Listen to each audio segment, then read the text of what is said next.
If you've been trying to figure out what kind of illustration layout would be best for you and your children's book, and if you've been struggling with the whole full bleed versus no bleed decision for your children's book, then this video is for you. Hi there, I'm Eevi, an award-winning children's author and ghostwriter over on eevijones.com and the creator of Children's Book University. I create videos specifically for children's authors, so be sure to subscribe so you don't miss my weekly videos. So in this video, I'm going to share with you the 4 main illustration styles or layouts for a children's book, when and why to use which one, and what age each layout would be best for. And in the end, I will share with you where to send your illustrator to easily figure out the correct size they need to create your illustrations in based on what illustration style you will choose for your children's book. Now, before diving in, we need to look at something that is very unique to children's books and that often confuses aspiring children's authors. And that's the meaning and difference between full bleed and no bleed illustrations. A full bleed illustration is an illustration that extends all the way to the edge of the page, meaning there is no white margin. The printer will have to essentially print all the way to the edge of the page. No bleed then means that the illustration does not extend all the way to the edge of the page, meaning we will still see a white margin. These types of illustrations are often referred to as spot illustrations. And the reason this is really important is because your decision whether to use full bleed or no bleed illustrations will impact the size or trim size you will need to prepare your children's book in. For full bleed illustrations, we will always have to add a trim allowance on all the outside edges of a page, and that's because when the printer is cutting the pages, they want to make sure that there is no accidental white border left. So that's why they built in an allowance where the illustration is slightly larger than the final page. That way we can be sure that once the pages are cut, the illustration truly covers the entire area it is meant to cover. The trim allowance might differ between different printers of your book, but for KDP, which is the print-on-demand platform I usually suggest to my readers, clients, and students in my book, How to Self-Publish a Children's Book, it is 0.125 inches on the outside edges, which I am showing in this image right here. So for example, if we wanted our book to have a final trim size of 8.5 by 8.5 inches, which is also my preferred trim size for my children's books, and I want my illustrations to extend all the way to the edge of the page, I would have to add 0.125 inches to the top, the bottom, and to the left side for my left pages, and to the right side of my right pages. So all the outside edges. So the dimensions then for the height would be 8.5 plus 0.125 plus 0.125, which equals 8.75 inches. And for the width, it would be 8.5 plus 0.125, which would equal 8.625 inches. On the other hand, if we don't want our illustrations to extend all the way to the edge of the page, then the final trim size would simply be 8.5 by 8.5 inches. We wouldn't have to add any trim allowance to any of the sides. Now that we know the difference between the full bleed and the no bleed, let's look at the 4 main illustration styles or layouts for a children's book that are most common. The first illustration layout is the full bleed single page illustration. Here the illustration is on just one page, either the left or the right, and it extends all the way to the edge of the page. Here are 2 great examples. The first one is from the book My Shadow is Pink by Scott Stewart, where the illustration covers just one page, the right page, and it extends all the way to the edges. And the second example is from the book The Rabbit Listened by Corey Durfeld. Here it's important to note that even though the illustration does not extend to all the edges, it is still considered a full bleed illustration because it does go all the way to the bottom edge of the page. So even if we have just one side on which the illustration extends to the very edge, we will still have to add that trim allowance to all the outside edges. The second illustration layout is the full bleed double spread illustration. Here the illustration is spread across both pages, the left and right side, and it extends all the way to the edge of the page.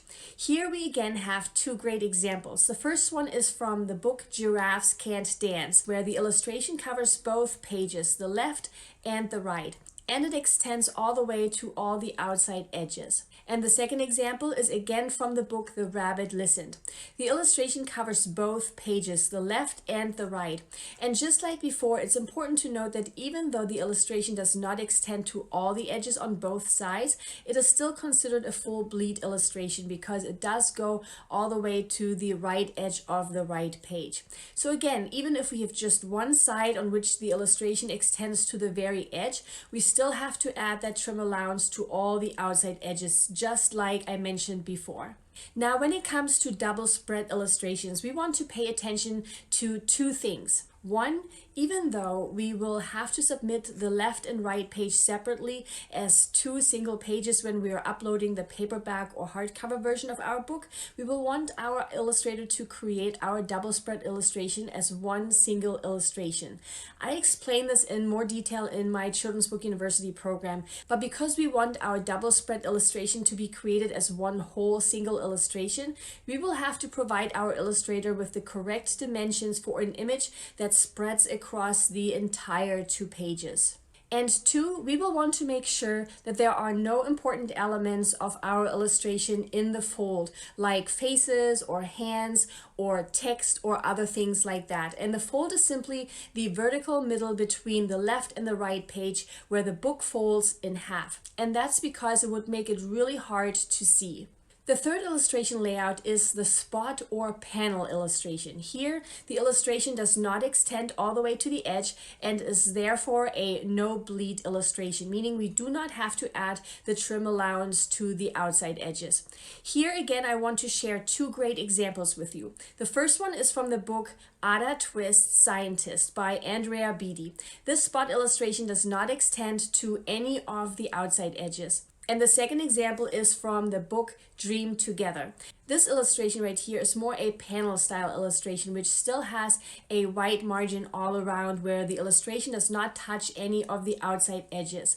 So both of these examples would be considered no bleed illustrations. So we won't have to add the trim allowance to the outside edges. Here I wanted to also share a third example with you to show you that such a no bleed spot illustration can also extend across the entire spread, meaning the illustration would extend over the left and right page without bleeding to any of the edges. So we would not have to add an extra trim allowance here as well. And the example again comes from the book The Rabbit Listened. And the fourth and final illustration layout is by far the most common one.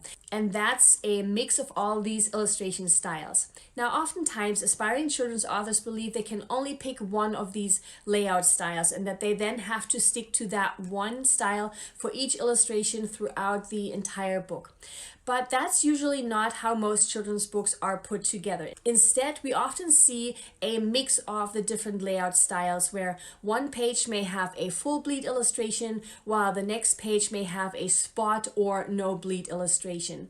The book The World Needs More Purple People by Kristen Bell and Benjamin Hart is a great example here where we have a spot illustration on the left and a full bleed illustration on the right. And some of the book's pages are also full bleed double spread illustrations. Now here is where we will want to pay extra attention. When having a mix of the different full bleed and no bleed illustration styles, you may be wondering if you should use the full bleed sizing, where we have to add this trim allowance of 0.125 to each outside edge, or if you should use the no bleed regular trim size for your illustrations. Which one is it? Here the rule to remember is this. If your book has even just one single full bleed illustration that extends to at least one outside edge, you will want to prepare all your illustrations using full bleed sizing. Meaning if you have just one single full bleed illustration in your book, you will want to add the trim allowance to all of your illustrations. And that's because when we submit our book, the trim size of your file will have to be the same for every single page. You can't have one page that is 8.5 by 8.5 inches for no bleed and one page that is 8.75 by 8.625 inches for full bleed. All pages of your book will have to have the same size. So again, as soon as you have one single illustration that goes all the way out to an outside edge of a page, then all your illustrations need to be prepared using the full bleed measurements. Now, in the beginning, I said I would share with you when and why to use which illustration layout and what age each layout would be best for. So let's take a look. With the last illustration style, I mentioned that the mixed illustration layout is by far the most common one, where we have spot illustrations as well as full bleed illustrations. So this style is used and great for children's books for little ones all the way to older ones. The full bleed single page and full bleed double spread illustrations are especially great for picture books for very young kids. Here, great examples are the Llama Llama books and any of the Little Blue Truck books. If you look at these types of books, you will find that most of these illustrations are full bleed extending across an entire page. And that's simply because these are usually very colorful and very appealing to little ones' eyes. It keeps their eyes busy. The spot and panel illustrations, on the other hand, are very common and popular for slightly older kids, including middle grade chapter books as well as comic-like books and graphic novels. Here, really great examples are the Dogman books and the Diary of a Wimpy Kid books. While there certainly seems to be age-related preferences when it comes to the illustration style and layout within the traditionally published world, there really are no hard set rules. There is no right or wrong, only a more common and less common. Like I said, in the end, most books are still a mix of these different illustration layout styles. If you need any help deciding what illustration layout you should be using for your own book, including what size would be best for your book and whether it should be a square or vertical or the like, I've made a separate video on that as well, and I will make sure to add the link to it in the description below. And this brings me to the final important part of this video.